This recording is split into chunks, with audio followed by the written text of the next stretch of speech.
Muy buenos días, les damos la más cordial bienvenida a esta nueva edición de Diálogos en la voz de las y los expertos. En esta ocasión con el tema Desafíos globales de la cooperación internacional para el desarrollo en la era COVID-19 y más. Sin lugar a dudas es un tema que no podríamos dejar de analizar, de discutir en estos diálogos de la MEI, en virtud de que la cooperación internacional ahora está en primer lugar dentro de los temas, entre otros temas, sin lugar a dudas, de lo que es la agenda internacional, particularmente por el impacto que ha tenido el COVID en la cooperación, cómo se ha desarrollado esta durante el COVID, qué se puede esperar a futuro de la cooperación.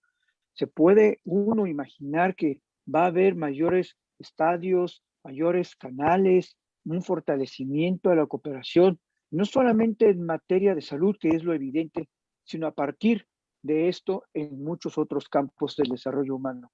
Sin mayor preámbulo, le paso la palabra a quien organizó esta mesa, al actor doctor Juan Pablo Prado Layande, por favor. Doctor. Muchas gracias, maestro Dámaso Morales Ramírez, presidente de la Asociación Mexicana de Estudios Internacionales. Aprecio la invitación que se me confirió para coordinar, orquestar esta mesa que se compone pues de grandes especialistas a nivel mundial, como lo veremos enseguida, en temas clave, no todos, pero sí en temas clave de la cooperación internacional de nuestros días, desde una perspectiva global. Yo aprecio a cada uno de los ponentes, a Miriam Medel García, a Nuti Cárdenas, Javier Zuraski y desde luego a Eduardo Crivelli, quienes conformamos esta mesa de discusión, de diálogo sobre, me parece, los temas más relevantes que convocan a la cooperación internacional. Agenda 2030, cooperación internacional y migración, cooperación internacional y cuidado ambiental y cooperación internacional y pandemia COVID. Así es que este es el tema que nos convoca. Muchas gracias. Y yo cedo la palabra a nuestro coordinador, Eduardo Crivelli, quien tomará las riendas, digamos, de este encuentro. Muchas gracias. Muchas gracias. Agradezco la oportunidad de moderar esta mesa al doctor Dámaso Morales, al doctor Juan Pablo Prado, que me convocó, y a los panelistas de primer nivel, como ya mencionó el doctor Juan Pablo, que participarán en esta mesa, en este diálogo, la voz de los y las expertas, ¿no? En este caso, tocando este tema, desafíos globales de la cooperación internacional para el desarrollo en la era COVID-19 y más. Para empezar esta mesa voy a leer una breve reseña sobre el currículum de nuestros panelistas, empezando por el doctor Javier Zuraski. Es doctor en Relaciones Internacionales por la Universidad Nacional de La Plata, Argentina. Actualmente es oficial del programa de Unidad de Gobernanza del Desarrollo de CEPEI, un think tank latinoamericano. También es coordinador del Departamento de Cooperación Internacional del Instituto de Relaciones Internacionales de la Universidad Nacional de La Plata.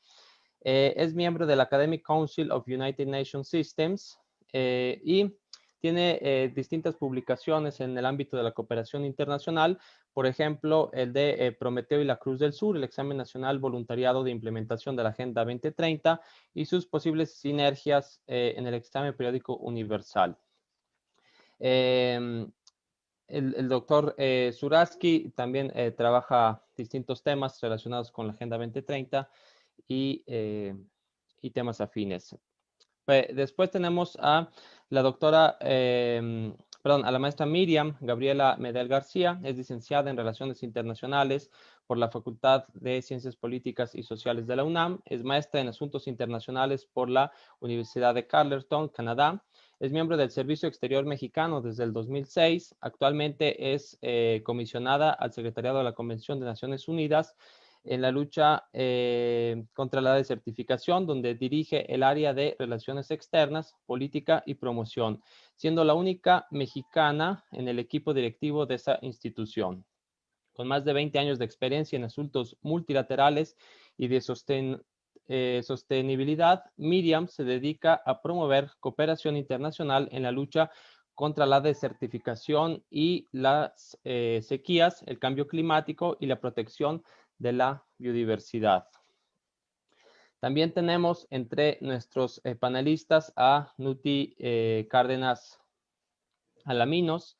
Es profesora asociada del Programa Interdisciplinario de Estudios Migratorios del Centro de Investigación y Docencia Económica, el CIDE. Es candidata al Sistema Nacional de Investigación de México.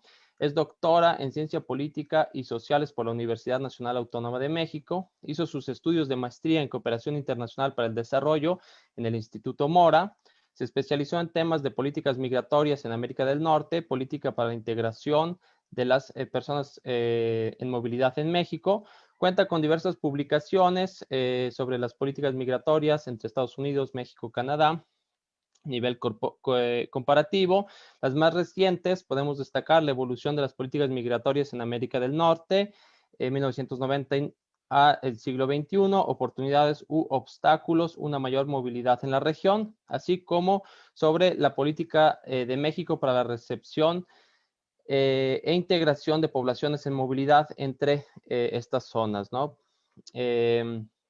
Ha participado como ponente en diversos congresos nacionales e internacionales, es profesora del CIDE y de la UNAM y es parte de la red de migrantólogos, de la red de investigación de región transfronteriza México-Guatemala. Por último, tenemos también entre nuestros panelistas al doctor Juan Pablo Prado Layande, es doctor en Relaciones Internacionales y magíster en Cooperación Internacional por la Universidad Complutense de Madrid. Redactó su tesis doctoral en la Universidad de Sussex, Reino Unido, y realizó un stage en Europe Aid Cooperation Office en Bruselas. Es licenciado en Relaciones Internacionales por la UNAM, es profesor e investigador de la Universidad Autónoma de Puebla. Sus líneas de investigación se dedican a la cooperación internacional y a los procesos de integración. Ha sido consultor para la ONU, las agencias alemana, española, colombiana, mexicana y suiza de cooperación internacional para el desarrollo, Oxfam, Fundación Carolina, entre otras. Fue ganador del Premio Iberoamericano a la Investigación de Cooperación Sur-Sur y Triangular, conferido por la Secretaría General Iberoamericana, y de la Medalla Wallace Atwood del Instituto Panamericano de Geografía e Historia. Es responsable del contenido del primer curso virtual sobre cooperación internacional del Servicio Exterior Mexicano y es miembro del Sistema Nacional de Investigación de México. Entonces, estos son los perfiles de nuestros panelistas y sin más preámbulo, iniciamos con esta mesa que es muy interesante. Cabe decir que la pregunta o el eje que va a guiar esta mesa y la posterior discusión es sobre cuáles son los principales desafíos globales de la cooperación internacional y su interacción entre sí. Tratando de responder a esta pregunta, como bien se ha mencionado, tenemos distintos temas que aluden a esta pregunta. Y sin más, iniciaría o daría la palabra al doctor Javier Zurasky para que nos dé su ponencia. Adelante, doctor. Bueno, muchas gracias. Primero, un enorme agradecimiento por la oportunidad de compartir con ustedes este panel, junto a gente muy capaz realmente, y de compartir algunas ideas que surgen de básicamente ya muchos años de trabajo y de investigación en temas de cooperación internacional y particularmente desde el año, diría, 2012-2013, ya entrando en lo que terminó siendo la Agenda 2030 y luego su implementación. Al respecto, digo, hay muchas cosas que se podrían decir, sobre todo por el difícil contexto, el particular contexto que nos toca hoy atravesar, que vino un poco a trastocar todos los planes, planificaciones y análisis que podíamos tener hechos en materia de desarrollo, de progreso y escenarios prospectivos, que claramente tiene que ver con la COVID y sus enormes impactos en cada una de las diferentes áreas del desarrollo. Yo quiero, si me permiten, analizar básicamente qué es lo que está ocurriendo o cómo este nuevo contexto impacta en la Agenda 2030 como un instrumento que fue acordado para guiar la cooperación en un mundo que podemos decir que prácticamente no existe. Digo, lo que ha pasado ha cambiado las reglas de tal manera que el escenario para el cual se pensó la Agenda 2030 es un escenario que ya no está. Y entonces surge la pregunta básica de, ¿tiene sentido todavía la Agenda 2030 con ese grado de ambición, con esos 17 objetivos que ya eran criticados desde el momento en que se formularon por primera vez, diciendo que eran el todo y la nada, que íbamos, era tanto lo que se había buscado que en realidad iba a ser no solo imposible de lograr, sino inclusive imposible de seguir? 169 indicadores, más de 169 metas, más de 220 indicadores. Digo, ¿cómo íbamos a trabajar con eso? Y ahora encima la COVID. Esto abrió inmediatamente un debate. Digo, los primeros impactos de la COVID abrieron un debate, o reabrieron un debate, en realidad, sobre el valor de una agenda con estas características. Y a partir de aquí es donde yo empiezo a plantear algunas de las cuestiones que me preocupan. En primer término, el pedido real de reabrir la Agenda 2030, repensarla, adecuarla al contexto actual, si lo traducimos en términos claros, sobre todo viendo cuáles son los orígenes de este discurso de necesidad de readaptar la Agenda 2030, lo que vemos es que en realidad es una propuesta de degradarla. Nadie está pensando en cómo discutir la Agenda 2030 para adecuarla a el nuevo escenario, manteniendo el nivel de ambición. Todas las posiciones respecto de la necesidad de reabrir la Agenda 2030 o su discusión tienen que ver con la posición de reducir su extensión y sus pretensiones para adaptarla a un contexto que se ha hecho más difícil. Creo que esto sería terrible. Sería retroceder a marcha forzada en lo que han sido logros realmente tremendamente difíciles en el marco de los consensos y los acuerdos internacionales. Es cierto que la situación hoy es difícil, que ha cambiado, y permítanme decir algo, nadie pensaba seriamente cuando se adoptó la Agenda 2015, salvo algún soñador que no se enteró de cuál era la historia del mundo y del desarrollo, nadie pensaba que en 2030 la agenda iba a ser alcanzada con sus 17 objetivos y 169 metas. Era un sueño, hubiese sido hermoso, pero nadie lo pensaba de manera real y concreta. No es ese el valor de la Agenda 2030. El valor de la agenda es que nos decía, señores, todo esto es prioritario, y todo esto. Y por primera vez teníamos una agenda tan abierta, una agenda con tantos objetivos, que lejos, en mi opinión, de ser una agenda demasiado ambiciosa, es la primera agenda realista. Promover el desarrollo no es algo que pueda lograrse trabajando sobre 8 palancas como querían los objetivos de desarrollo del milenio. El desarrollo es sumamente complejo y por lo tanto cualquier respuesta requiere por lo menos el mismo nivel de complejidad. Sí, hemos aceptado que lograr el desarrollo sostenible es muy difícil, que requiere cambios culturales, que requiere cambios en las formas de gestión, que requiere cambios en las prioridades, que hay que poner al frente a la naturaleza, que hay que cambiar la forma en la que miramos lo que llamamos medio ambiente, que hay que recuperar todos los saberes que han sido sepultados por décadas de una pretensión de superioridad del saber occidental científico, que hay que revalorizar el lugar de cada uno de los que han sido postergados en el desarrollo, que hay que empezar a proyectar un futuro con innovación, que el camino que estábamos siguiendo era un camino que nos llevaba al colapso. Lo aceptamos en el 2015. ¿Cómo íbamos a tener como resultado una agenda transformacional simple a partir de eso. Y aquí entonces retomo rápidamente la vía de cuál es el lugar de la agenda en la cooperación internacional en el marco de la COVID. La Agenda 2030 no solo mantiene su importancia, es más importante que antes. La Agenda 2030, frente a los desafíos que ha puesto el COVID, es el elemento central que los países deberían estar observando cuando piensen qué mundo quieren construir a partir de la COVID, cuando entiendan las lecciones que la COVID nos deja. ¿Qué lecciones aprendimos? Muchas, pero tomemos algunas de la COVID. Primero, no podemos jugar con la naturaleza porque la naturaleza se toma revancha. Y esto lo dice la Agenda 2030. Basta de jugar con la naturaleza, hay que relacionarse de otra manera. ¿Qué otra cosa nos enseñó la COVID-19? Lo que es de verdad un daño o una crisis global.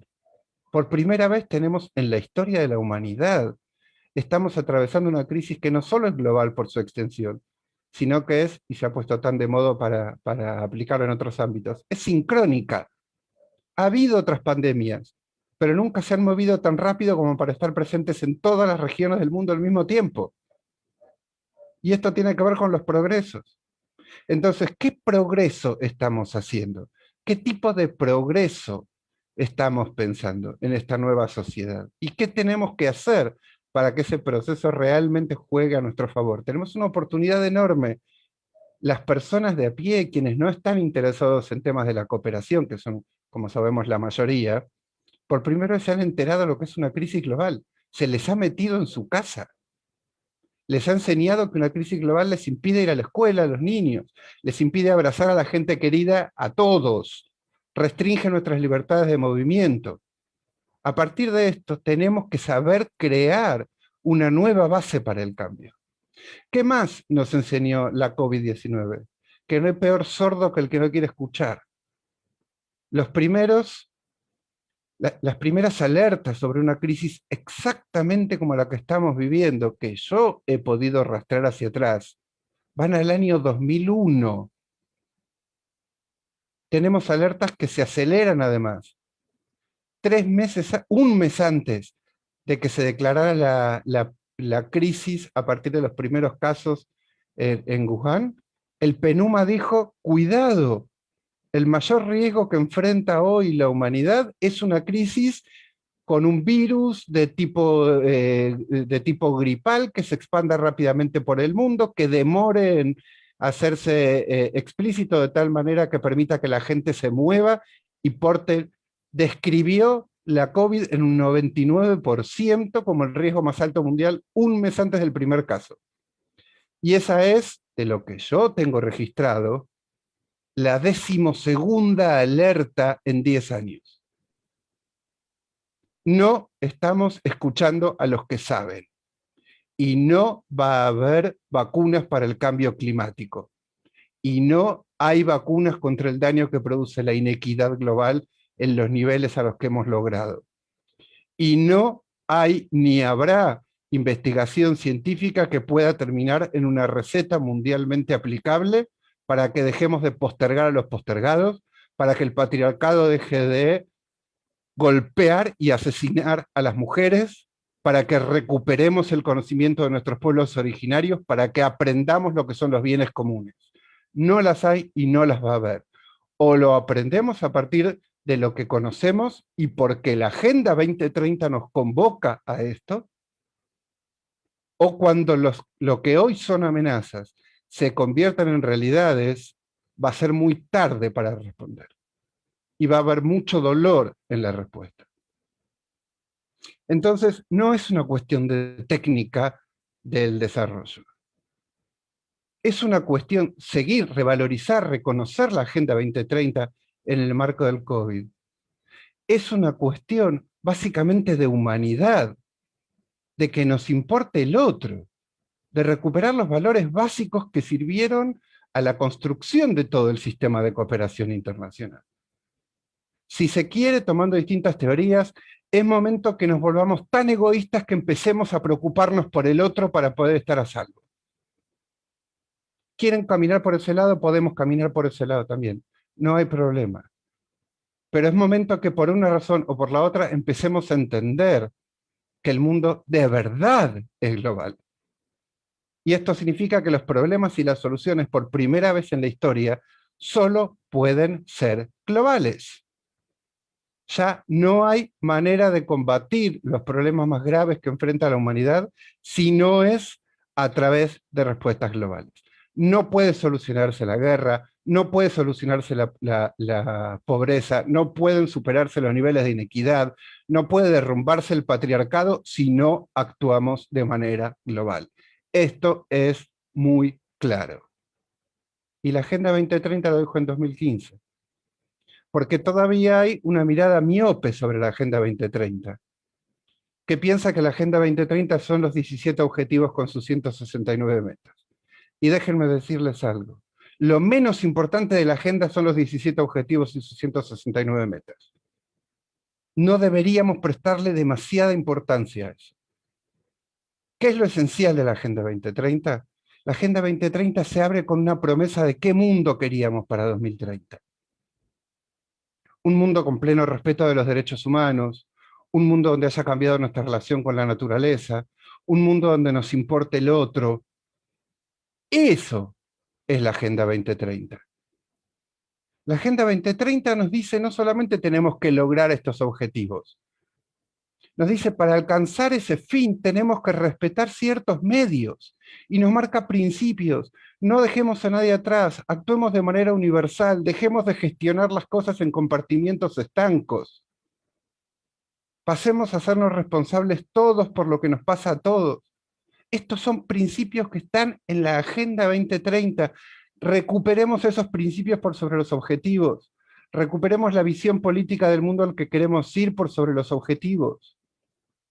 Veamos cómo estamos trabajando por sobre la preocupación por medir la meta. Los indicadores son importantes, pero son mucho menos importantes que entender que no podemos seguir dejando poblaciones enteras atrás en nuestro camino hacia el desarrollo. Que la cooperación internacional no puede seguir gestionando procesos de manera vertical sin mirar con mucho cuidado las consecuencias que producen en otros ámbitos. No es solo una cuestión de coherencia. Otra vez, mírenlo como una cuestión de efectividad y eficiencia.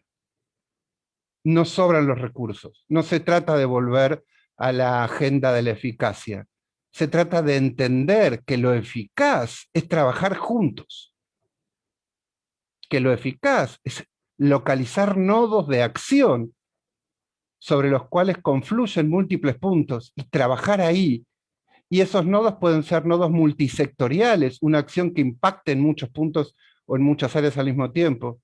O pueden ser nodos multiactores, una acción que incluya diferentes actores de la sociedad. Digo, hay distintas maneras de mirarlo. Lo esencial es que frente al nuevo contexto en el que estamos y pensando en cómo vamos a crear o imaginar la nueva cooperación internacional que necesitamos, la Agenda 2030 sigue siendo nuestra cruz del sur. Sigue siendo la estrella que ubica a los navegantes. Y hay que mirarla y hay que esperar que brille con más intensidad que nunca, porque hay mucha neblina. El cielo está muy cubierto. Y el riesgo de perderla de vista es muy alto. Y perderla de vista implica necesariamente perder el rumbo. Entonces, aferrémonos a eso. Pensemos planes de reconstrucción frente al COVID que no sean en realidad de reconstrucción. Nosotros en el lugar en el que yo trabajo, en el CPI, nos hemos inventado un término. Nosotros queremos que a partir de la pandemia el mundo pueda pro-construir, no reconstruir, devolver, pro-construir, construir mirando hacia adelante. No hay que reconstruir mejor, hay que abandonar todo lo malo que hicimos y empezar a recuperar lo bueno y agregarle lo que puede hacerlo mejor. Y la Agenda 2030, mucho más allá de sus objetivos de desarrollo sostenible, es el mejor producto que tenemos para tratar de efectivamente seguir cumpliendo las promesas que se hicieron en ese momento. Básicamente, un mundo con dignidad para todas las personas, donde nos relacionemos con la naturaleza como parte de la naturaleza, y donde el otro y la otra se conviertan realmente en personas importantes para uno, no importa en qué lugar del mundo estén. Si eso no vale para la cooperación internacional, entonces me equivoqué de campo de trabajo. Gracias a todos y a todas por estas ideas soltadas rápidamente. Muchas gracias, Javier. Muy interesante el apelo, el llamado a seguir construyendo precisamente estos puentes de cooperación internacional con una perspectiva global para atender a desafíos globales, no solo en el contexto del COVID-19, que lo ha puesto de manifiesto, sino en general otros asuntos que están correlacionados. Vamos a seguir con esta mesa de discusión, de diálogo, de expertos, de expertas. Y ahora toca la palabra, voy a dar la palabra a la maestra Miriam Gabriela Medel García, que nos va a hablar sobre la cooperación internacional para restaurar el balance con la naturaleza y el mundo. Adelante, maestra Miriam. Muchísimas gracias, Eduardo. Y bueno, casi me siento que tengo que modificar todo lo que tenía preparado después de escuchar lo que Javier nos dijo. Realmente me provoca muchos pensamientos, muchas reacciones y me dan muchísimas ganas de invitarlo a que venga a hablar. Espero que nadie me cite, con todos mis colegas de Naciones Unidas sobre lo que tenemos que hacer. Voy a retomar lo que tenía preparado, pero voy a intentar también responder un poco y reaccionar a lo que Javier ha puesto sobre la mesa. En primer lugar, en efecto, estoy totalmente de acuerdo que la Agenda 2030 y agregaría el Acuerdo de París sobre cambio climático son la hoja de ruta para poder retomar el rumbo. Si lo pensábamos antes de la pandemia, después de la pandemia, efectivamente para proconstruir. Aquí el término lo hemos acuñado un poco en inglés, pero la traducción me parece fabulosa, ¿no? O sea, lo que decimos nosotros es build forward better en vez de build back better, pero entonces proconstruir yo creo que es la perfecta traducción de eso. Entonces, antes de la pandemia ya había cierta conciencia de que se necesitaba trabajar en favor de restaurar el balance con la naturaleza, de ir hacia un rumbo en el que justo por egoísmo y por mantener, digamos, ciertas condiciones de vida, teníamos que empezar a trabajar en ese sentido, a pensar en el otro y a repensar la manera en la que, básicamente la manera en la que vivimos, en la que consumimos, en la que producimos cosas, en la que consumimos cosas, porque seguir como lo estamos haciendo hasta ahora nos va a llevar a un precipicio en el cual efectivamente no hay vacunas, no hay cuarentenas, es simplemente una situación irremediable en la que los únicos afectados además vamos a ser la especie humana, porque la naturaleza, contrario a todas estas ideas románticas de hay que proteger el planeta, bueno, el planeta se va a proteger a sí mismo, la naturaleza va a evolucionar, pero la especie humana y su supervivencia en el único planeta que conocemos es la que corre peligro en él. Entonces, la pandemia vino y nos recordó muy claramente que tenemos que cuánto necesitamos a la naturaleza, lo mucho que dependemos unos de otros, y lo mucho que la destrucción de nuestro hábitat natural y de los diferentes ecosistemas puede afectar a nuestra salud y a los medios que tenemos para subsistir. En ese sentido, la tierra, estoy hablando de tierra ahora en su acepción de suelos, es, digamos, el bien más preciado que tenemos. ¿Por qué?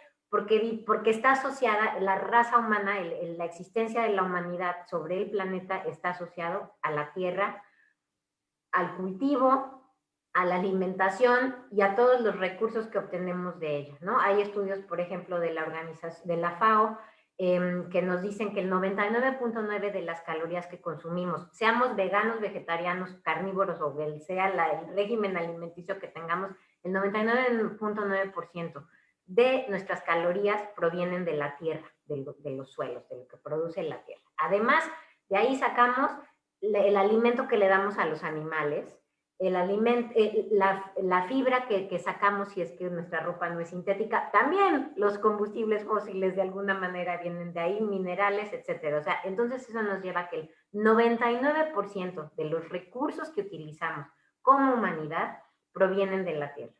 Entonces, la pandemia, con los cambios en estas frontera, ¿no? La frontera con la naturaleza, al expandir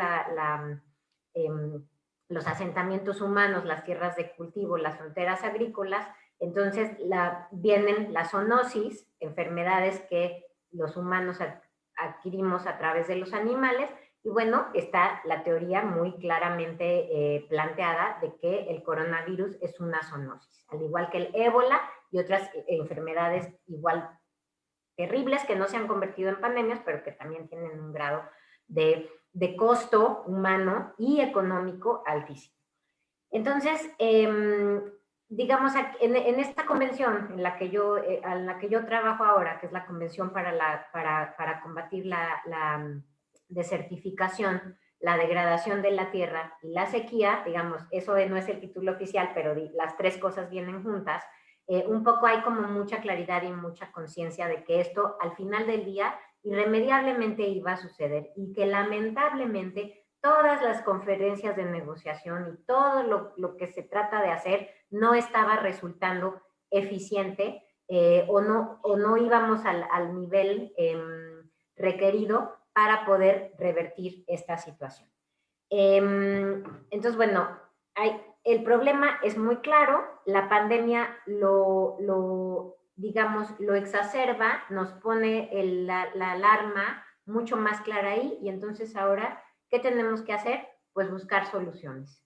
Y en efecto, y ahí coincido totalmente con Javier, las soluciones no las tenemos que inventar en absolutamente ningún lado, simplemente tenemos que volver hacia lo que yo diría, la Agenda 2030 sí, que digamos es un cuerpo, un régimen internacional amplio, complejo, con muchísima, digamos, tiene todos los pasos, es como un manual de instrucciones de cómo vivir en el siglo XXI, ¿no? Cómo vivir bien en el siglo XXI y cómo atender a todas estas crisis planetarias que hoy se manifiestan como coronavirus, pero que también tienen la cara de cambio climático, en el caso que yo manejo más, desertificación, sequía, pérdida de biodiversidad, inseguridad alimentaria, migración, etcétera, todo un montón de crisis a nivel planetario.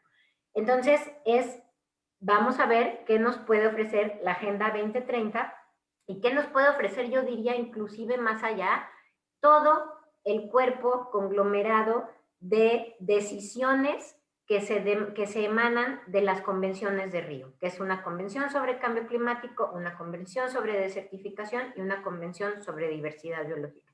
Y desde 1992, desde la conferencia de Río, nuestros predecesores pensaron en esto e imaginaron que era posible tener un mundo diferente. Entonces, para mí la Agenda 2030 es un poco la culminación de todo este camino que empezó en Río, que ha sido muy difícil, porque parece que ir un poco contracorriente, pero que bueno, afortunadamente nos da las herramientas y nos da, digamos, la base para poder trabajar y seguir hacia adelante. ¿A qué soluciones me refiero concretamente?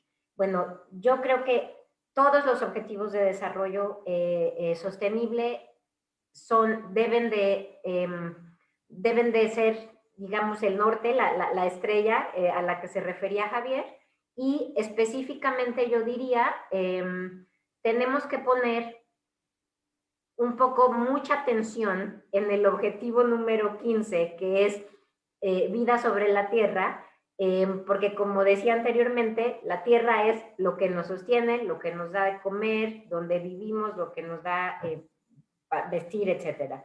Ahora, algo muy positivo, y entonces aquí yo me voy a ir más bien por el lado optimista, algo muy positivo que tiene el trabajar por la restauración de la tierra y trabajar por la restauración de ecosistemas es que digamos, obtiene beneficios relativamente rápido para otros objetivos de desarrollo sostenible, como la generación de empleos verdes, la seguridad alimentaria, empoderamiento de las mujeres, acción climática, porque si restauramos la tierra, secuestramos carbono de la atmósfera, protección de la biodiversidad, conservación del agua, protección de nuestra salud, etcétera. Esto es un poco una característica, sí, del Objetivo de Desarrollo Sostenible número 15, pero yo diría, si investigamos un poco más, es también una característica de todos los demás Objetivos de Desarrollo Sostenible. Y eso es como, digamos, la belleza innata de la Agenda de Desarrollo 2030, que al trabajar sobre uno, tiene efectos inmediatos y positivos en absolutamente todos los demás. Estamos entrando, y esto fue una decisión tomada por la Asamblea General antes de la pandemia, estamos entrando en el decenio de Naciones Unidas para la Protección de Ecosistemas, 2021-2030, y yo ahí veo como, me parece que es una feliz coincidencia y que la situación del COVID nos da una ventana de oportunidad para acelerar este proceso de cambio y este proceso de protección y recuperación de nuestros espacios ecosistémicos. Hay algunas iniciativas de cooperación internacional que ya existen. Por ejemplo, algo importante y yo considero bastante positivo es que el Grupo de los 20 el año pasado adoptó una iniciativa global sobre restauración de tierras, cuyo objetivo es reducir la mitad de la cantidad de tierras degradadas hacia el 2040.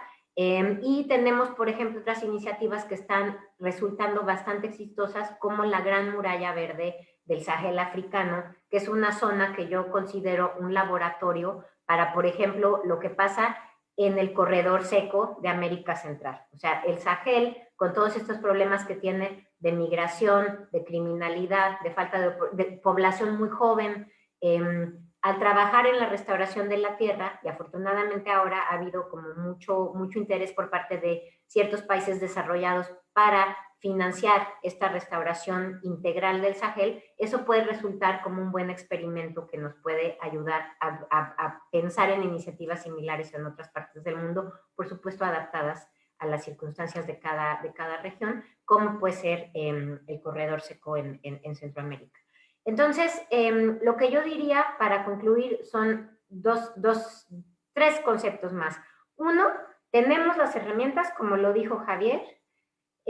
Dos, el coronavirus nos da una oportunidad para repensarlo, para replantearlo y para entonces, de manera muy decidida, revertir el curso de la historia e ir hacia esta proconstrucción.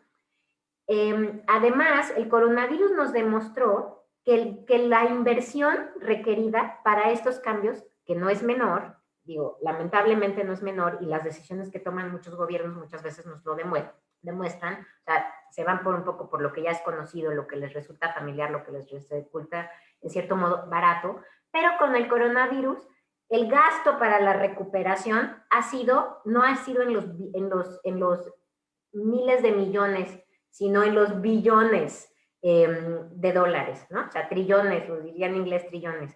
Y esto para mí es un indicativo muy claro de que si existe la voluntad política, se puede movilizar el recurso y que además se puede demostrar que esa movilización del recurso es una inversión inteligente. Y voy a dejar nada más un número. Si se invierte, o sea, nosotros hemos hecho cálculos, que si se invierten 3 trillones de dólares en iniciativas de restauración de la tierra, de crecimiento verde, en 10 años, la ganancia es de 10 trillones. O sea, si invierto 3, puedo generar 10. Y además genero una cantidad, 395 millones de empleos en una época en la que lo que los gobiernos necesitan es generar empleo para sus poblaciones. Entonces, digamos, eso demuestra, y esto queda muy por debajo de los gastos que ha habido para atender a la pandemia, porque los países desarrollados lo que han estado gastando es, en estos meses, en este año, está en el rango de los 16 trillones. Entonces, yo estoy hablando nada más de 3. Entonces, realmente es una ecuación que nos puede dar mucho para ganar. Y nada más para terminar, lo último que diría es referirme un poco a esta idea de globalidad y de cooperación y de cómo sí, puede ser un acto profundamente egoísta, no importa, porque el valor que yo rescataría es el de solidaridad. O sea, lo que necesitamos en estos momentos es una enorme solidaridad para poder salir todos juntos de esta situación tan difícil en la que nos encontramos y poder atender a los otros retos globales que están ahí, que tal vez no se ven y no se viven como se puede vivir el COVID, pero que al final del día, si no reaccionamos a tiempo, nos pueden representar un futuro en el que definitivamente no queremos participar. Entonces lo dejo ahí, espero que haya preguntas al rato y muy feliz de estar con ustedes y de platicar con todos ustedes. Gracias. Muchas gracias, Miriam. Muy interesante tu participación. Creo que me gustó que destacaste un elemento positivo luego de lo que nos decía Javier, ¿no? Un poco menos positivo. Pero exactamente esta idea de trabajar con la tierra, ¿no? Creo que estás también destacando la transversalidad de los objetivos, ¿no? De la Agenda 2030, que al trabajar con uno prácticamente pues se cubren todos, ¿no? Se trabajan todos y eso se conecta precisamente con esta idea de pensar en problemas globales con soluciones globales, ¿no? No solo apuntar a un objetivo, sino que apuntando a un objetivo se puede trabajar todo al mismo tiempo. Muy interesante. Gracias, Miriam. Voy a para seguir con esta mesa, voy a dar la palabra a la doctora Nuti Cárdenas, que nos va a hablar sobre la cooperación internacional y el control migratorio entre la discusión coercitiva y la preventiva. Adelante, doctora Nuti. Muchísimas gracias. ¿Me oyen bien ahí? Sí. Gracias. Bueno, también quiero agradecer a el doctor Juan Pablo Prado por esta invitación. Y así como a la Asociación Mexicana de Estudios Internacionales, muchas gracias al doctor Dámaso Morales, y también pues a las excelentes ponencias que acabamos de escuchar y a Eduardo Crivelli por estar aquí en calidad de moderador. Bueno, pues creo que yo me voy a ir más bien ahora hacia una parte, si bien la maestra Miriam Medel anotó algunos aspectos positivos, creo que yo me voy a ir un poquito más hacia la parte pesimista, porque el objetivo de lo que les quiero platicar el día de hoy, de mi reflexión, tiene que ver con la oferta de cooperación internacional para el desarrollo y migración. Y lo que les adelanto es que ante el escenario de la pandemia, lo que ha sucedido, ¿no? Entre la relación de la oferta de cooperación internacional para el desarrollo y migración, más bien ha sido una tendencia, ¿no? Lo que ha sucedido es recientemente una tendencia que se ha reforzado, que venía incluso desde antes de la Agenda de 2030, ¿no? Esta práctica de cooperación internacional, donde tenemos una combinación de la cooperación para el desarrollo, lo que yo llamo bajo un esquema analítico que retomo de otra autora, que es de disuasión preventiva de los flujos migratorios sin documentos, pero también una práctica de la cooperación internacional para el desarrollo de disuasión coercitiva. Y ahorita más adelante lo voy a explicar. Creo que también lo que les quería mencionar es que esto que voy a reflexionar con ustedes el día de hoy es parte de una investigación que está en desarrollo, ¿no? Y una que está en desarrollo en este momento. Entonces voy a anotar algunos aspectos que incluso sería, me gusta compartir con los colegas para recibir retroalimentación, así como parte del público que nos esté escuchando. Y bien, bueno, lo que hay que mencionar es que durante estos años, ya este año y medio de pandemia, la migración y los flujos migratorios más bien han sido crecientes. Si bien hubo una relativa disminución, ¿no?, con la pandemia, estamos retomando, ¿no?, flujos migratorios en ascenso, ¿de acuerdo?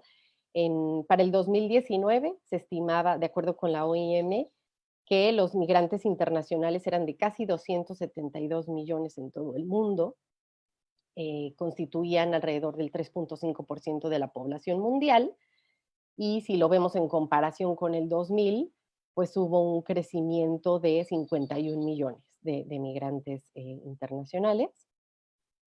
Como les mencionaba, si bien hubo una disminución en el 2020, parece que 2021 nos está indicando que a pesar de la pandemia, los flujos migratorios continúan. Y esto lo podemos ver claramente en el caso de un tipo de movilidad, que es el de los refugiados.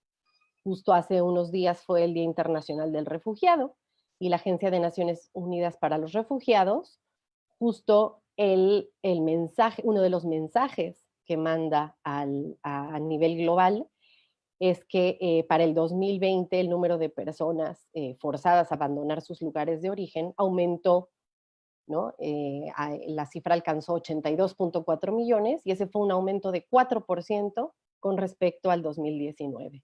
Entonces, pese a las restricciones de movilidad en tiempos de pandemia, crece el movimiento de personas y seguirá creciendo, ¿no? Esa es una de las perspectivas.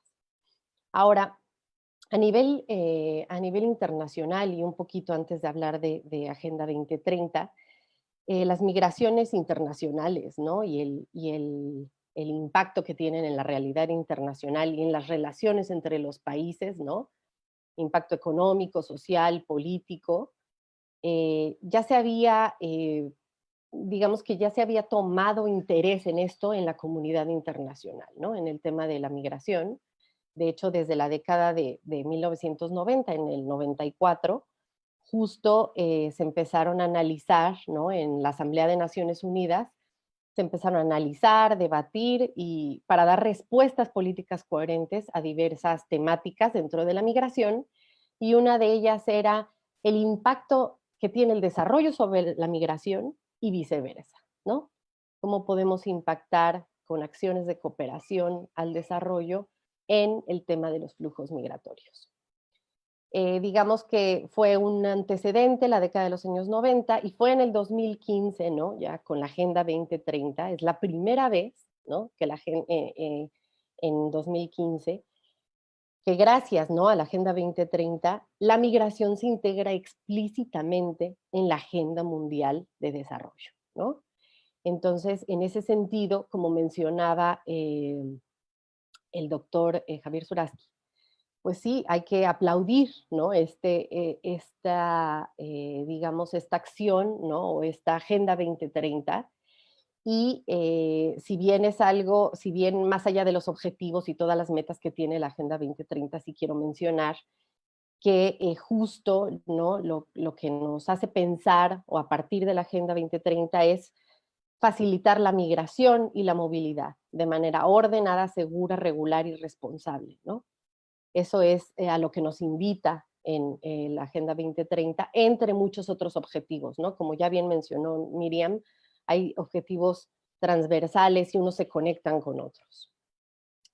Y justo la Agenda 2030 es un impulso importante, así como los diálogos de alto nivel sobre migración y el Foro Mundial sobre Migración, para que en el 2018 se firme el Pacto Mundial sobre Migración. No es vinculante, ¿no? Es un instrumento jurídico no vinculante, pero lo que sí es muy importante es que es el primer acuerdo multilateral sobre migración en Naciones Unidas. Entonces, allá la Agenda 2030 tiene un impacto muy importante, ¿no?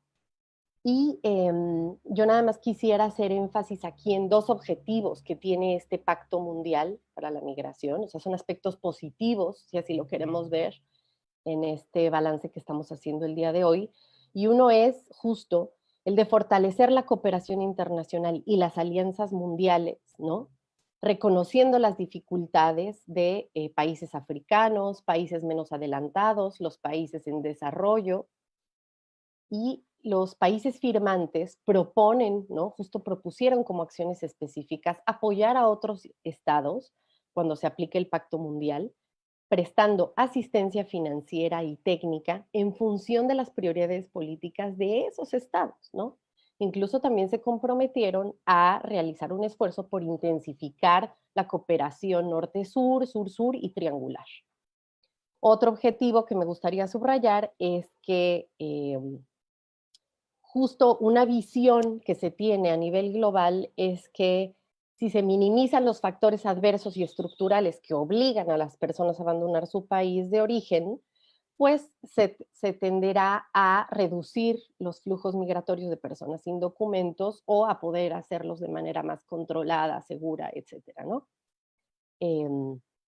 Y justo se buscan acciones de cooperación internacional para erradicar la pobreza, garantizar seguridad alimentaria, educación, etcétera, ¿no?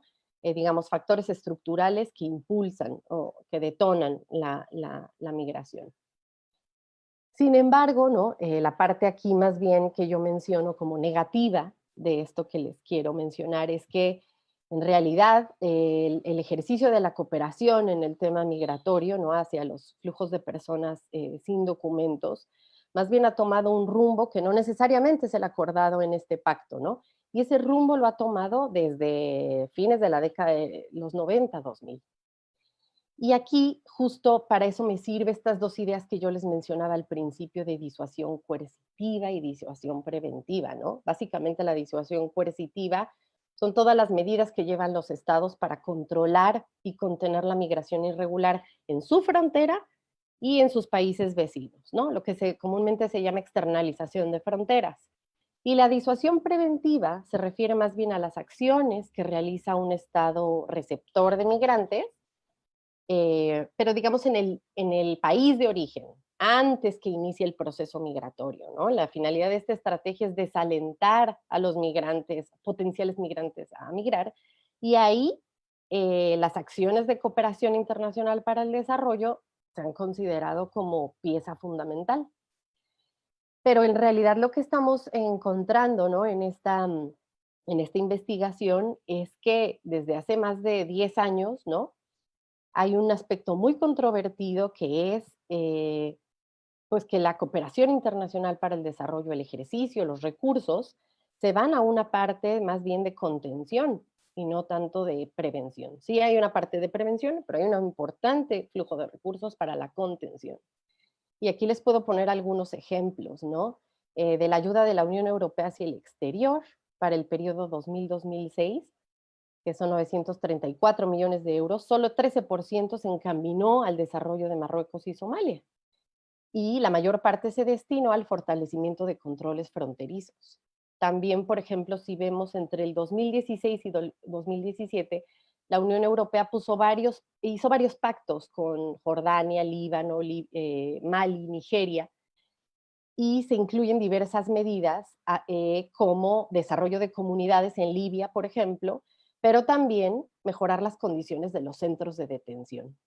Y aquí lo que yo quiero decirles es que eso es una contaminación, así lo llamamos, de la ayuda oficial al desarrollo, porque efectivamente una parte de recursos se van a actividades propias del espíritu de la cooperación internacional, pero otra parte se dirige a los controles fronterizos y eso no tiene muy poco o más bien nada que ver con el desarrollo, ¿no? Con el desarrollo planteado desde la visión de la Agenda 2030 y del Pacto Mundial.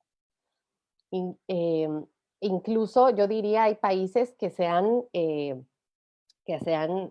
contabilizado la ayuda al desarrollo de acciones que hacen en sus propios territorios, ¿no? Como en el caso de Alemania y la recepción de refugiados. Aquí un llamado a la reflexión tiene que ver justo aterrizando esta experiencia a nivel internacional con el caso mexicano, ¿no? Como ustedes bien saben, México es un país de emigración, de retorno, y no es un país de tránsito, es el país de tránsito, ¿no? Un colega, Jorge Durán, dice, es el país de tránsito en la región norte y Mesoamérica, porque es justo el último país para llegar a Estados Unidos, que es el primer receptor de migrantes a nivel internacional. Y lo que vemos, ¿no?, en estos tiempos de COVID es que si bien la migración sin documentos en tránsito bajó en el 2020, la Unidad de Política Migratoria anunció, ¿no?, hace un par de meses que en el primer trimestre de 2021 volvió a crecer la migración sin documentos cruzando por México. Y ahora, hasta ahora lo que hemos encontrado, ¿no?, en esta nueva administración es que por un lado hay una, como bien mencionaba Miriam, hay una parte positiva, o así se anunció con el Plan de Desarrollo Integral para Centroamérica, que era ofrecer cooperación a Centroamérica, ¿no?, para el desarrollo económico, el bienestar social, ¿no? Específicamente la Cancillería anunció $100 millones a través de la MEXID y la creación de empleo a través de Sembrando Vidas y Jóvenes Construyendo Futuro. Entonces, en ese sentido, se aplaudió como un plan que va de acuerdo con el Pacto Mundial de Migración del 2018, que a su vez responde a la Agenda 2030. Y a decir del presidente, en el 2019 enunció, ¿no?, una cifra de 40,000 empleos creados en El Salvador y Honduras. Sin embargo, ahí es un punto algo negativo, ¿no?, o pesimista para nosotros como académicos, es que no tenemos realmente ya información de qué está pasando con la implementación de este plan, ¿no? Se señalaba que se habían tenido 15,800 inscritos en estos programas, pero otras fuentes señalan 8,000 y que de esos 8,000 solo 2,700 personas han recibido ayuda. Es decir, no tenemos datos oficiales, entonces no sabemos el alcance que está teniendo esta iniciativa que resultaba muy prometedora y muy esperanzadora, ¿no?, de un seguimiento de estos principios de la Agenda 2030. Y lo que hemos tenido más bien ha sido este impulso, ¿no?, y estas acciones, como sucede a nivel internacional, de una contención, ¿no?, una disuasión, pero para la coerción. Y nada más quiero aquí anotar, ¿no?, como una reflexión final, que el Fondo de Infraestructura para Países de Mesoamérica y el Caribe cambia de nombre, ¿no?, en esta administración como Fondo México, a través de un decreto, y cambia de objetivos y tal cual como lo pueden encontrar en el decreto, dice que se requiere una nueva visión para usar este fondo para el registro, control, seguimiento de los flujos migratorios y equipamiento de los centros de detención. Eso no tiene nada que ver o dista muchísimo de aquellos principios de cooperación internacional para el desarrollo. Y justo la Agencia Mexicana de Cooperación destinó 3.3 millones de este fondo para estos centros de detención, que elegantemente se llaman estaciones migratorias, pero en realidad son centros de detención. Y justo en enero de 2021, el canciller, ¿no?, le ordena, digamos, a la MEXID, ¿no?, le invita a implementar acciones encaminadas para el mejoramiento de las estaciones migratorias. Entonces, aquí yo digamos, me sitúo en un lado más pesimista de estas acciones van muy, muy lejos de aquellos principios de desarrollo, ¿no?, de la cooperación, del ejercicio de la cooperación internacional, el desarrollo y migración, porque más bien están siendo encaminadas al endurecimiento de las restricciones en las fronteras. Y aquí lo dejaría para seguir con la mesa. Muchas gracias. Muchas gracias, Nuti.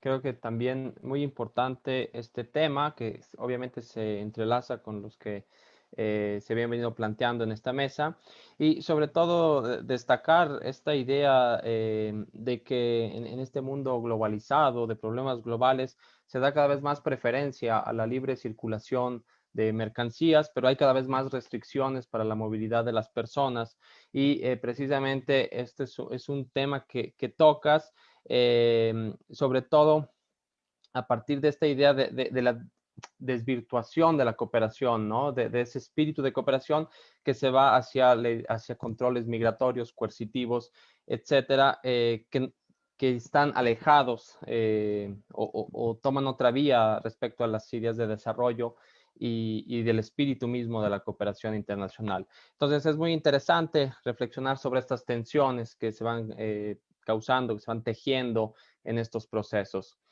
Muy bien. Antes de continuar con la siguiente ponencia, el doctor Javier Zurasky tiene unos problemas de conexión y por eso se desconectó de la sala. Esperemos que pronto pueda mejorar su conexión y se pueda volver a conectar. También esto es parte de los problemas que enfrentamos en estas conferencias virtuales. Entonces, paciencia, por favor. Bien, vamos a continuar con esta mesa, la última de las ponencias, que es la del doctor Juan Pablo Prado Layande, el protagonista, el que convocó a esta mesa. Y él nos va a hablar sobre, más allá de la solidaridad global, la egoísta cooperación internacional frente al COVID-19. Entonces, doy la palabra al doctor Juan Pablo. Muchas gracias, Eduardo, y quiero otra vez agradecer a mis amigos, mis colegas ponentes. Si se dan cuenta, es una mesa equilibrada en términos temáticos, en términos de expertise, de áreas de especialización, de género, como no podía ser de otra manera, para intentar sintetizar por un lado y reflejar los elementos más significativos de la agenda global de la cooperación internacional. Y en efecto, a mí me corresponde hablar de un tópico que es importante y que de pronto destella y acapara el interés de la cooperación internacional global, cosa que, como hemos visto aquí, no es necesariamente lo más adecuado. Es importante, pero no es necesariamente lo más adecuado ni eficaz en términos de configurar una agenda realmente global del desarrollo. ¿Y a qué me refiero? A la cooperación internacional en materia de COVID. ¿Qué se está haciendo para enfrentar este mal global planetario? Pues sí, se hacen muchas cosas, pero no por hacer muchas cosas vamos por la línea correcta, porque olvidamos otros temas centrales por este destello que de pronto nos genera el combate a la COVID-19 vía cooperación internacional, y no solamente vía cooperación internacional, sino también a través de distintos esquemas de competencia y de venta de medicamentos, no siempre bajo los principios de la colaboración. Entonces, por eso mi mensaje de hoy tiene que ver, y hago énfasis sobre la, entre comillas, egoísta cooperación, no porque toda la cooperación sea egoísta, desde luego que no, pero a través de esta estrategia visual, pues quiero llamar a ustedes la atención, sobre todo frente a esta circunstancia. ¿Y a qué me refiero yo? A que, ay Dios, un segundo, eso hasta el final, estamos. Bueno, pues la cooperación internacional históricamente se decanta entre al menos dos elementos centrales. Por un lado, es un instrumento, sí, de solidaridad internacional. Voy a cerrar aquí.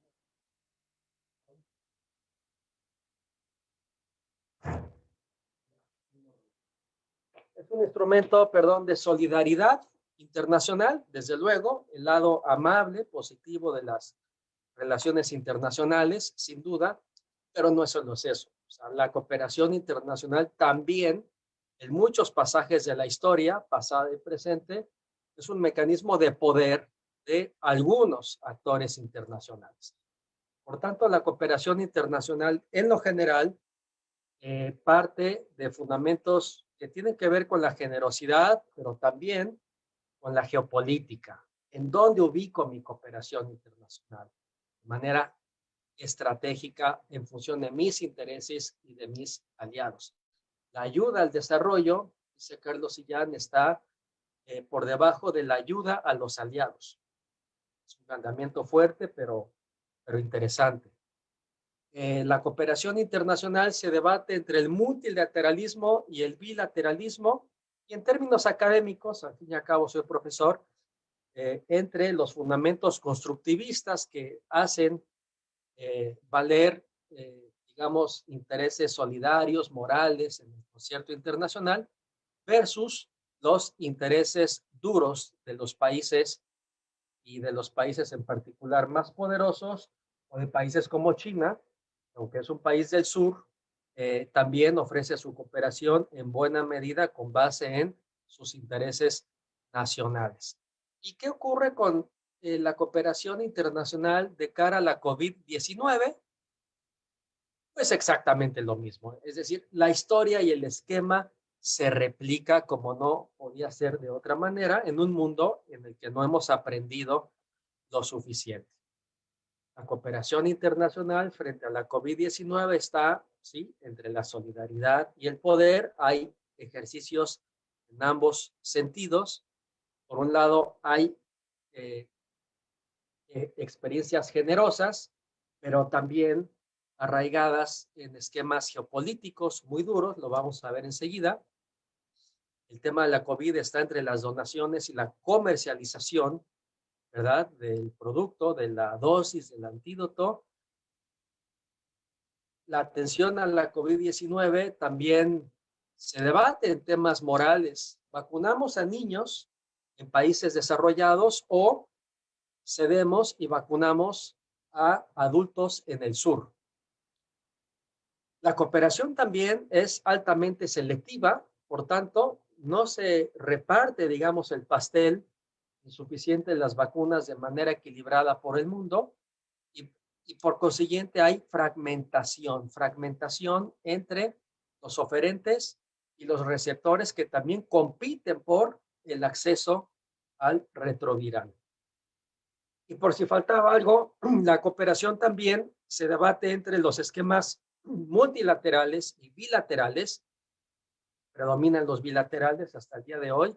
Y en síntesis, la cooperación y la competencia entre oferentes, actores, beneficiarios está, digamos, en vilo, y genera uno de los elementos más actuales y vibrantes de la cooperación internacional de nuestros días. Ahora, quiero hacer énfasis en un elemento. No estoy hablando de un sistema bipolar. O es solidario o la cooperación tiene que ver con poder. O es pública o es privada. O es selectiva o es fragmentada. O es multilateral o es bilateral. Por supuesto que no. Es un melange, es una mezcla de todos estos elementos y más, que hacen de nuestro tema uno de particular interés, complejidad. Sin embargo, yo voy a hacer énfasis en el aspecto más crítico, menos amable de la cooperación internacional, pero sin dejar atrás experiencias positivas. Sin dejar atrás experiencias positivas. Bueno, el hecho es que lamentablemente la COVID-19 sí es un elemento acaparador de la agenda global del desarrollo, en detrimento de otros temas por igual importantes. Temas cruciales, como la anoto aquí, estructurales y estructurantes, de lo que nos dijo Javier, de la Agenda 2030 de Desarrollo Sostenible, de lo que nos comentó Miriam, de la protección ambiental, respecto a lo que Nuti nos recuerda, la atención a nuestros migrantes, porque de pronto vemos a los migrantes como los outsiders, y son parte de nuestra humanidad y parte de nuestra cotidianidad. En unos países más que en otros. Pero bueno, en México, en Alemania, en Estados Unidos, en Argentina, son parte de la sociedad. ¿Y por qué? Porque la pandemia profundiza el seccionar, el ver los esquemas y los grandes problemas globales de manera muy enfocada o en demasía enfocada, y esto que ocasiona mayor inequidad. Desatención a los grandes temas globales, nos enfocamos a la COVID como si fuera el sol que nos destella, lo olvidamos prácticamente, en términos generales, no absolutos, todo lo demás. Pero bueno, hay ejercicios positivos, ya que también alegrarnos por acciones genuinamente solidarias, o mejor dicho, que tienen tintes solidarios en materia de cooperación. Estados Unidos ofreció ayuda a Irán frente a la enfermedad. Claro, todo esto tiene un arraigo político, pero quiero mostrar, digamos, el lado positivo de estos ejercicios. Japón aprovecha el contexto para ofrecer en su momento colaboración a China en esta rivalidad histórica. Israelíes y palestinos, al fin y al cabo, han hecho labores en conjunción de cara a este flagelo, e incluso Argentina ofreció alimentos, medicinas a las Islas Malvinas, pues también para posicionarse sin dejar atrás, repito, elementos políticos. No podemos ser naïfs y catalogar de manera absoluta o solo solidario o solo político o política la cooperación internacional. Pero sí hay tendencias o énfasis que se pueden hacer a este respecto. Bueno, ¿a qué voy? A que al fin y al cabo nos faltan muchísimas dosis para vacunar al planeta. Más o menos 11,000 millones de dosis es el déficit al día de hoy. Hay relativas buenas noticias. El G7, que es el actor de gobernanza global que conduce el devenir del planeta, no significa que sea lo correcto, pero es así. Es decir, Naciones Unidas no tiene ese papel, lamentablemente, porque se lo han quitado. ¿Y quién se lo quita? Pues el G7 y después el G20. El G7 acordó ofrecer 1,000 millones de vacunas, ¿verdad? A manera de cooperación, de ofrecimientos, pero aquí está el lado interesante, al menos desde el punto de vista académico, no solo por generosidad, sino para contrarrestar la oferta china de la vacuna y sus condiciones políticas y yo le llamo el aid appeal chino en materia de su cooperación internacional, que es muy atractiva en principio. Después te atrapa, pero en principio es muy atractiva. Y si el occidente se duerme en ese sentido, pues los chinos están prestos para fill the gap, ¿no? Llenar ese espacio vacío, esas necesidades. Fíjense cómo el África subsahariana tiene apenas, y al día de hoy, al día de ayer, el 1% de su población vacunada. Y de las 2,500 millones de dosis que se requieren, ha recibido por compras y sobre todo vía cooperación 40 millones. Y no hay al día de hoy acuerdos, estoy todavía en G7, acto que se realizó hace muy poquito, acuerdo en materia de suspensión de patentes. Buena noticia, Estados Unidos lanza y Europa lanza su anuencia a este respecto. Pero aquí empieza una serie de mezcla entre cooperación y competencia en el escenario global de cara a la COVID-19. Aquí hay muchas historias. Estados Unidos va a donar 500 millones de vacunas al mundo, vacuna Pfizer. 70% lo va a hacer a través de esquemas multilaterales, vía COVAX. Esto es una buena noticia. Si, por ejemplo, recordamos que el Plan Marshall, esta ayuda enorme después de la Segunda Guerra Mundial, el 100% de esas ayudas a 16 países aliados europeos, muy selectivo, fue bilateral. Bueno, aquí algo estamos aprendiendo en ese sentido, y en la era Biden me da gusto que preste más atención y que recurra a organismos multilaterales que Estados Unidos y otros países han construido. Bueno, Estados Unidos, respecto al espacio latinoamericano, va a donar 80 millones de vacunas vía COVAX. Buena noticia, pero el otro lado de la historia, China ha donado más del doble y por la vía bilateral. O sea, China está ganando espacios políticos en ese sentido, y tengo muchas historias en ese sentido, incluso para el caso mexicano, debido a que se brincan los canales multilaterales y aprovecha el viejo ejercicio de la cooperación bilateral para ganar aliados con base en su diplomacia de la vacuna.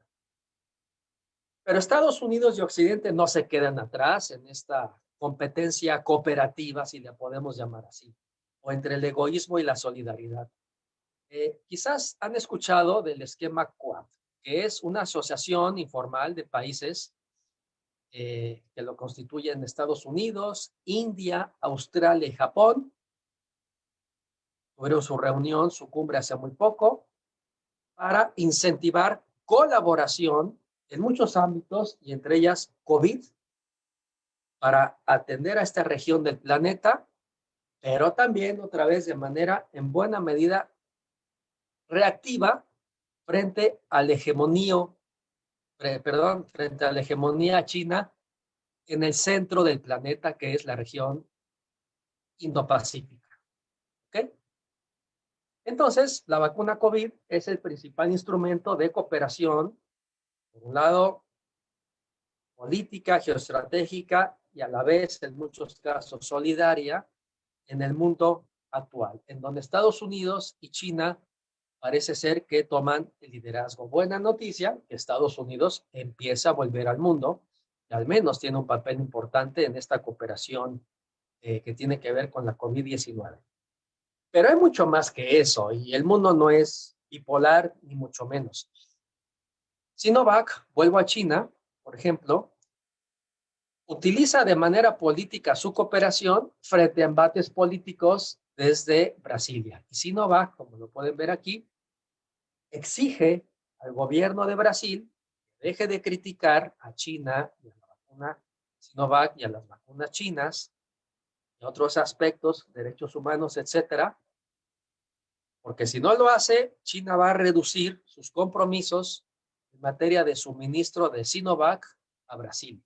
Entonces vemos aquí cómo la vacuna en el mundo de la cooperación se vuelve también un instrumento solidario y político de las relaciones internacionales contemporáneas. Pero bueno, tenemos esquemas para compensar esa cooperación política y en demasía bilateralizada, como es la iniciativa COVAX, el multilateralismo, digamos, hacia un mundo más equilibrado. Pero de nueva cuenta, volvemos a estos esquemas que yo les llamo cooperación condicionada y México es un buen escenario. Estados Unidos nos ofrece vacunas o nos la vende o nos la presta o nos la regala de manera altamente condicionada. Uno, para blindar nuestra frontera norte, que México está de acuerdo desde luego, pero ¿quién decide esto o quién decidió esto? Pues no creo que haya sido la autoridad nacional, precisamente. Para generar un bien colectivo regional, que es acercar familias. En eso Miriam tiene mucha experiencia por su experiencia profesional en nuestra red de consulados en Estados Unidos y además cerca de México, para agilizar comercio, turismo. Está bien, nos benefician ambas partes, pero yo hago énfasis respecto a quién decide. Estados Unidos ayer, antier, unilateralmente decidió mantener el cierre de fronteras. Aquí no somos iguales, pocas palabras. Y otro elemento particularmente importante es cuando Estados Unidos nos ofreció vacunas, en este momento fue vendérnoslas, a los pocos minutos después de ese mensaje, México informa, y esto tiene que ver con lo que señala NUTI, que cerraría de manera más estridente nuestra frontera sur. Es decir, hay una cooperación o venta de vacunas altamente politizada, condicionada a la luz de los intereses del proveedor. Y eso no podemos dejar de olvidarlo. No todo lo que brilla es oro en el mundo de la cooperación internacional por COVID. Y a cambio de eso, pues México, ¿qué hace? Ofrecerá amistad y cooperación a cambio de vacunas. O sea, como si las vacunas fuese un producto comercial y o político y no un bien público global. O sea, que el proveedor regale vacunas o las venda le genera una ganancia absoluta porque se empodera frente a terceros países y regiones. Claro, México está replicando el esquema de manera un poco más sutil, pero lo podemos revisar después, cuando ofrece vacunas a terceros países. Y aquí, para terminar, lo comentó Javier, la cooperación en materia COVID es una cuestión de solidaridad humana básica. No puedo estar más de acuerdo frente a este planteamiento. Esta es una gráfica que después se las puedo compartir, cómo vamos en materia de suministro de vacunas. México no está tan mal en ese sentido, entonces dejamos de criticar a los grandes acaparadores de vacunas a ser uno de los países acaparadores. Es muy relativo, para bien y o para mal, en este juego y competencia solidaria y egoísta por la vacuna. Y para terminar, mis conclusiones finales son las siguientes. Nos falta mucho por vacunar a la población global. Hemos avanzado, pero nos falta mucho. El 21.5% de la población mundial cuenta con al menos, o contamos, me puedo incluir, una vacuna, con una vacuna. Fantástico. La vacuna COVID es el antídoto más importante contra la pandemia, pero puede ser también un arma política en el tablero internacional. O sea, aquí hay una distorsión del sentido ético y médico de la vacuna. En este sentido, los grandes proveedores, China, Rusia, India, países europeos, vamos a incluir también a México y Argentina, se empoderan y cuando un país tiene poder, puede utilizar ese poder en ocasiones de manera discrecional en función de sus intereses. Tenemos, en definitiva, una cooperación internacional covidizada, y esto nos genera ejemplos claros de que la cooperación es una especie de caridad civilizada, lo dice José Ángel Sotillo. Carlos Milani, desde Argentina, nos dice que la cooperación está entre la solidaridad y los intereses. Estoy de acuerdo. Yo he señalado que la cooperación se debate entre la colaboración genuina y la competencia entre oferentes y receptores. Y esta es mi idea fuerza. La cooperación internacional en la era COVID tiene un doble cariz, como ya lo vimos. Por un lado tiene tintes solidarios, fantástico, se valora profundamente, y aquí apenas si se han sintetizado algunos ejercicios, hay miles y millones más a este respecto, desde en las filas para recibir la vacuna hasta espacios multilaterales, pero también hay ejercicios políticos y egoístas en derredor de este. Siguiente, tenemos avances, pero son avances insuficientes y con resultados desiguales, en contra de lo que nos dictan los principios de la Agenda 2030. Y por último, ahora sí termino. Tenemos una cooperación internacional en demasía enfocada a la COVID-19. Exageradamente enfocada a la COVID-19. Y por ende, esto distorsiona, fragmenta, debilita pues, a nuestro tema central, a la visión holística de la Agenda 2030 de Desarrollo Sostenible, a sus principios y a sus objetivos, porque Javier nos recuerda que los principios son más importantes que sus objetivos. En síntesis, la COVID es como un sol que nos destella y no nos deja ver con claridad el conjunto de la Agenda Global del Desarrollo arraigada en la Agenda 2030 de Desarrollo Sostenible, y eso nos puede pasar factura. El mundo tiene capacidad para tener más equilibrios, no perfectos, en términos de una Agenda Global del Desarrollo un poquito más equilibrada y menos politizada en derredor de la COVID-19. Yo con esto termino y muchas gracias por su atención. Muchas gracias, doctor Juan Pablo. Muy interesante también su ponencia. Creo que cierra bien esta mesa, precisamente poniendo de relieve las tensiones que se generan a la hora de hacer cooperación internacional.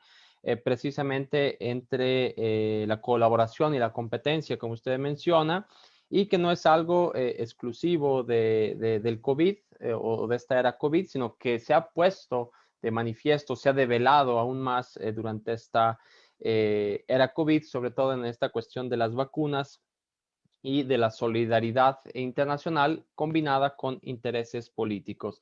También me gustó cómo destacó esta idea de que no es una lógica binaria, ¿no? No es una cosa o la otra, sino que se conectan, ¿no? Están todo el tiempo interactuando la solidaridad y los intereses y de esta forma podemos comprender mejor cómo se están desarrollando estas cuestiones de cooperación internacional.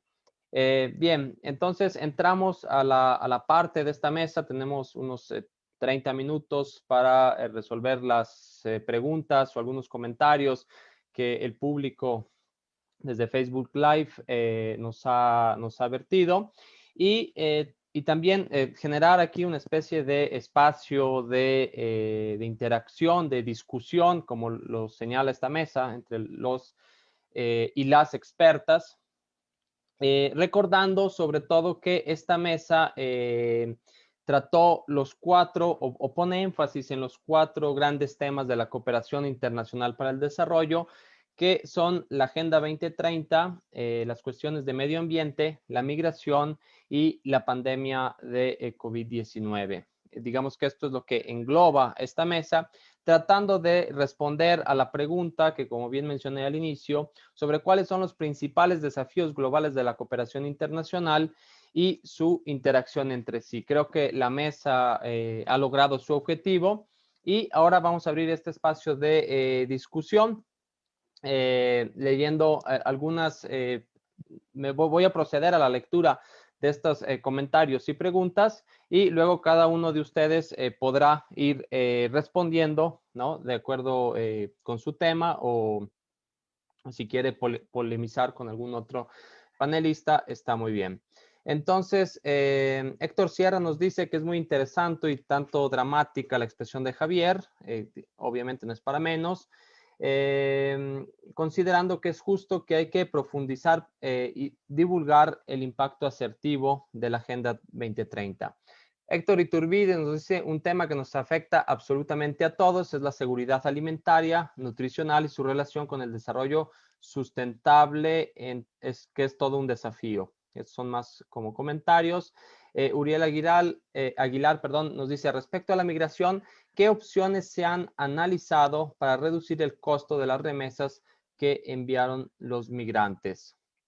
Lina Jazz nos dice, ¿sería posible plantear agendas regionales para adecuar la Agenda 2030, ya que las necesidades y posibilidades de lograr los objetivos van limitadas a la posibilidad de cada país? Cristian Antonio nos pregunta, en una visión de futuro de 15 o 20 años, ¿cuáles son las áreas más estratégicas a las que deben cooperar los países de América Latina para lograr desarrollo sostenible y a tiempo? Ilenia Cid nos dice una pregunta para el doctor Juan Pablo Prado. En esa estrategia diplomática de China está la respuesta al bloque que están aplicando la OMS y la Unión Europea a su vacuna. ¿Por qué esa y la rusa no abren las fronteras a turistas vacunados con ellas? Y finalmente, Lina Jazz nos dice que aún en la pandemia los bloques económicos Estados Unidos no cedieron ni por la necesidad de un bienestar mayor. También hace referencia al doctor Prado, que sugiere para combatir o salir mejor librado la solidaridad condicionada. Estas serían como algunas preguntas que se han vertido en el chat.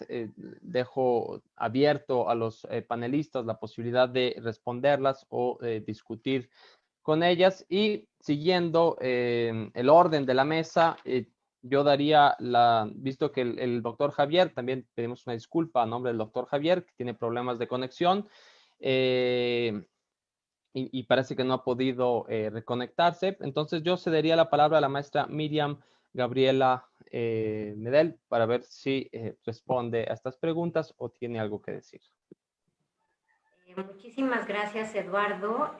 Gracias a Nuti y a Juan Pablo también por estas reflexiones que me parece, en efecto, todo está absolutamente interconectado y yo creo que al final del día la agenda de desarrollo y la agenda de cooperación es una. Y tiene que, no quiero ser dramática, alguien ya se quejó de dramatismo, pero tiene que ver con nuestra supervivencia, digamos, como humanos, en este mundo como la conocemos, y tiene que ver con el futuro, que además se antoja muy inmediato, ¿no?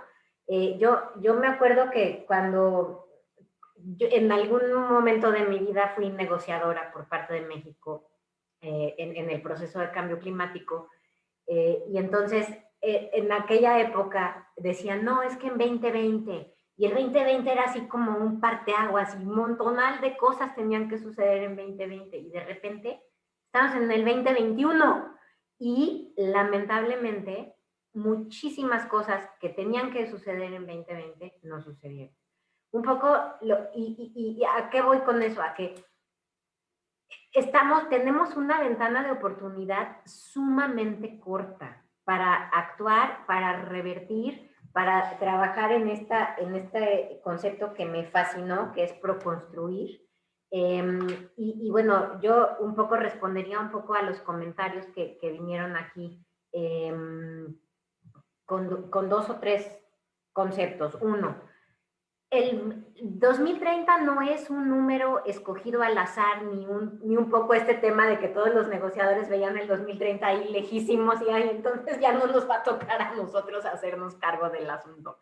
No, el 2030 se ha definido por la comunidad científica internacional, por el panel intergubernamental de cambio climático, por la plataforma intergubernamental de estudio de ecosistemas, como el año la fecha límite que tenemos para cambiar el rumbo. O sea, si no secuestramos X cantidad de carbono, la verdad no recuerdo el número, si no secuestramos X cantidad de carbono para el 2020, para el 2030, ya no vamos a poder, ya no va a ser posible detener el cambio climático a 1.5 grados centígrados, que es algo que, digo, ya va a tener consecuencias graves, pero no tendría consecuencias desastrosas. O sea, si no, en 9 años que nos quedan, si no logramos avanzar en la restauración de la tierra, en esos 9 años, X cantidad, el 40% de la restauración de lo que hasta ahora hemos degradado, ya no va a ser posible revertir esa degradación. Y entonces vamos a tener problemas muy graves para garantizar, en efecto, la seguridad alimentaria de una enorme cantidad de gente. Entonces tenemos este parteaguas, que es el 2030, y después tenemos otro que es el 2050. Y realmente se tiene que trabajar de una manera muy intensa, muy sostenida, muy concertada para poder lograr estas metas hacia el 2030 y luego hacia el 2050. En el 2050 vamos a tener 9,000 millones de personas viviendo en el planeta. 9,000 millones de personas que hay que alimentar. Entonces realmente es como o sea, el futuro está ahí, ¿no? Y tenemos, lo bueno, lo que yo sí quiero terminar, digamos, con un mensaje de esperanza y de optimismo, sí, de optimismo a pesar de todo todavía tenemos la posibilidad, tenemos que actuar de manera muy, muy, muy sostenida, concertada, destinar todos los recursos posibles, dedicarnos bien y avanzar en el cumplimiento de estas metas. Los individuos, o sea, a lo mejor alguien me dirá, pues es que yo soy una persona o un estudiante, ¿no? Yo me acuerdo cuando yo iba a los congresos de la MEI junto con Juan Pablo, yo soy un estudiante y pues yo no puedo hacer ahorita nada. No, los individuos, el poder más grande que tienen son dos. Uno, el poder del voto en países donde hay democracias, que, bueno, mal que bien, hay una enorme cantidad de países en América Latina que tienen la posibilidad de de votar y de elegir a sus gobernantes. Entonces hay que fijarse en la agenda que tienen esos gobernantes, porque después ellos son los que van a mandar a sus negociadores a defender esas agendas a nivel internacional. Y segundo, también tienen el poder del consumidor. Y entonces como consumidor uno puede exigir, lo que yo compro me da el derecho de exigir que esos productos estén hechos con ciertos estándares éticos, ambientales, nutricionales, etcétera. Entonces, digamos, no lo quiero simplificar demasiado, pero yo diría que todos como individuos y después como colectividades tenemos el poder, tenemos la posibilidad, tenemos la responsabilidad de trabajar en la promoción de esta agenda. Termino con una frase de un poeta japonés que decía, se llama Ryonosuke Satoru, individualmente somos una gota, juntos somos un océano. Gracias. Muchas gracias, Miriam. Muy interesante. Sobre todo me gusta esta parte que destaca los aspectos positivos, ¿no? Luego en academia tendemos a ser un poco más pesimistas, negativos, y sí es cierto, hay que destacar también estas cosas positivas para construir algo en conjunto, en colectivo. Voy a dar la palabra entonces a la doctora Nuti Cárdenas. Si quiere responder estos comentarios, comentar algo, adelante. Claro, muchas gracias. Muchas gracias también al doctor Juan Pablo Prado por su ponencia. Yo quiero centrarme en dos preguntas, ¿no? Reflexiones que nos has leído Eduardo, en el chat. Y la primera tiene que ver con la pregunta que hacen si es posible o se deberían hacer agendas regionales. Yo les diría que sí, o sea, en el caso del tema de migración y cooperación para el desarrollo, efectivamente, es decir, de hecho se plantea desde la Agenda 2030 y el Pacto Mundial que se debe atender o se debe dar asistencia financiera, asistencia técnica, etcétera, ¿no? Con base en las propias necesidades de los estados, ¿no? Entonces, yo les diría que regionalmente, ¿no? Un tema a destacar, por lo menos en el corredor migratorio de Mesoamérica y América del Norte, es que no solo es atender, ¿no? Atender a la pobreza, ¿no? Que es educación, salud, sino yo les diría que en los países de Centroamérica hay fuertes problemas de violencia, ¿no? Violencia que justo son detonadores de migrantes, de expulsión de migrantes, familias, ¿no? No son personas, son familias que salen por motivos de violencia, ¿no? Ahí hay un tema que es fundamental y que es de asunto regional, es violencia, tiene que ver con corrupción, ¿no? En el sistema político también.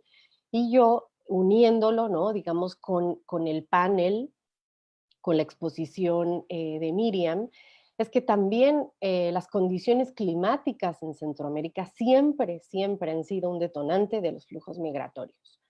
Las sequías, los huracanes, ¿no? Entonces, en este sentido es pensar en esta vinculación de los objetivos, ¿no? Como ya mencionábamos de metas de la Agenda 2030, están vinculados unos con otros y sí enfocarse en necesidades específicas en las regiones. Ahora, la otra pregunta que hacían sobre las remesas, sobre el costo de las remesas, yo conozco el caso más bien de México y de Estados Unidos y lo que les puedo decir es que en la administración actual lo que se está tratando es de reducir la comisión de envío de remesas, que está, la tasa es más o menos de un 8%, se trata de reducir en 3%, es decir, que quede en 5%, y lo que ha dicho Secretaría de Hacienda o hace un llamado a los bancos, ¿no? Que hacen transferencias de remesas, es hacer esto porque las plataformas de pagos y de transferencias de remesas están ganando cada vez más mercado y significan, ¿no? Lo que significan para los bancos son competencias importantes, donde estas plataformas digitales van a poder probablemente reducir el costo de los envíos. Entonces le hacen un llamado al sector privado, en este caso a los bancos, para que reduzcan la transferencia de las remesas, porque estas plataformas están tomando cada vez más terreno. Entonces yo lo dejaría ahí, Eduardo. Muchas gracias. Creo que destacas bien esta idea de que a pesar de que los problemas son globales y se requieren soluciones globales, eso no inhibe la idea de que también hay problemas particulares, ¿no? Que dependen de cada región, como bien mencionas, en Centroamérica, en la cuestión México-Estados Unidos, que obviamente son diferentes, por ejemplo, a lo que sucede en el Mediterráneo, ¿no? África, Europa, etcétera. Y entonces ahí está la necesidad de enfocar, ¿no? A problemas específicos de cada región. Bien, continuando con estas ideas, dejo la palabra al doctor Juan Pablo Prado para que nos dé sus comentarios. Gracias, Eduardo. Profe, acuérdate. Profe Prado, muchas gracias. Todas las preguntas son interesantes, apasionantes, y muchas gracias a quienes las han vertido. Yo también quiero ser, digamos, optimista y analista. Es el papel de los profes, de los investigadores, dar una visión integral, pero también con cierto optimismo, porque si no, ¿hacia dónde vamos? Entonces, yo tengo aquí algunas cuestiones interesantes. Algo muy positivo y que los jóvenes tienen que valorar es que tenemos una agenda global más o menos integral, amplia, aspiracionista, aunque hoy el precepto se escucha en términos negativos, pero es positivo, alcanzable, medible, y que se construyó al menos con más manos respecto a la que se construyó en el año 2000 con los objetivos de desarrollo del milenio. Valoremos eso. O sea, el mundo sí está avanzando hacia mejores estrados de organización, de entendimiento, de diálogo y de compromisos globales en derredor del desarrollo. No se nos olvide eso. Miriam lo sabe muy bien, iba a decir horas de trabajo, son vidas de personas vertidas hacia ese propósito universal. Y eso es muy, muy importante. Es apenas la primera parte de la historia, pero logramos superar 45 años de Guerra Fría sin una agenda global del desarrollo, en donde había más discrecionalidad. La cooperación se hacía por la suma de sus partes y sus donantes, sobre todo bilaterales, no solo, pero sobre todo bilaterales, que imponían su visión respecto al desarrollo y los temas que ellos o ellas querían, digamos, definir. Tengo una experiencia personal en ese sentido. Corrían los años de la gestación de las agendas globales del desarrollo en la década de los 90. Y cuando estudiábamos en la querida Facultad de Ciencias Políticas y Sociales, ¿qué estudiábamos? Aquí ya veo sonrisas. ¿Qué estudiábamos en algunas materias? Pues los contenidos de las declaraciones y los planes de acción de esas grandes conferencias globales en temas muy segmentados del desarrollo. Y cuando los profes nos decían, para la siguiente clase, quiero un ensayo sobre la Cumbre Mundial de Desarrollo Sostenible o de la Conferencia de Río, etcétera, salíamos de la facultad corriendo. Esto de conseguirlo todo vía celular no existía. En ese universo ajeno al de hoy, nos desplazábamos como pudiéramos al edificio de Naciones Unidas a que nos abrieran la puerta, ¿verdad? Entrar al centro de información, encontrar el documento y tenerlo en nuestras manos. Respirábamos, fotocopiarlo y en el camino de vuelta a casa de transporte público a leer eso. Bueno, eran documentos en ese momento aspiracionistas, que nos decían hacia dónde el mundo tenía que ir con unos diagnósticos muy certeros. Cuando pasamos de ese aspiracionismo a una realidad y a compromisos, no vinculantes, pero sí compromisos globales. Y los que estamos aquí, casi todos, nos tocó ese traslado, ese choque de evolución entre una cosa y la otra. Y eso significa que sí hemos mejorado y avanzado. Pero cuando uno crece, adquiere más responsabilidades y ahora toca trabajar en función de esos propósitos. Los funcionarios, envolverlo realidad y convencer a los actores nacionales y gobiernos, creo que es la tarea más difícil del mundo. Y los académicos, explicar, concientizar y hacer un poco más a ese respecto. Yo quiero hacer énfasis en eso. O sea, hay una evolución positiva en estos temas, pero además tenemos una presión adicional, lo dijo Miriam.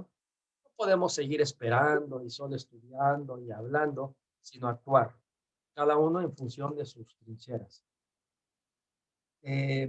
Siguiente, sobre la atención de la Agenda 2030 a nivel regional, pues hay avances desde luego, pero segmentados por grupo de países en función de sus alianzas políticas, ideológicas, ¿verdad? De sus capacidades, pero falta, digamos, que los países y gobiernos abracen a la Agenda 2030 sin esas ataduras históricas, medievales, soberanistas, que no van acorde con el espíritu de la Agenda 2030. O sea, sí, tenemos una agenda innovadora, pero tenemos muchos de nuestros países unos sentidos de país arraigados en preceptos tan viejos como la soberanía, la no intromisión en asuntos internos, en defendernos de los otros porque el entorno externo es inhóspito y va en contra de los nacionalismos. Y creo que ese es un reto de fondo de la Agenda 2030.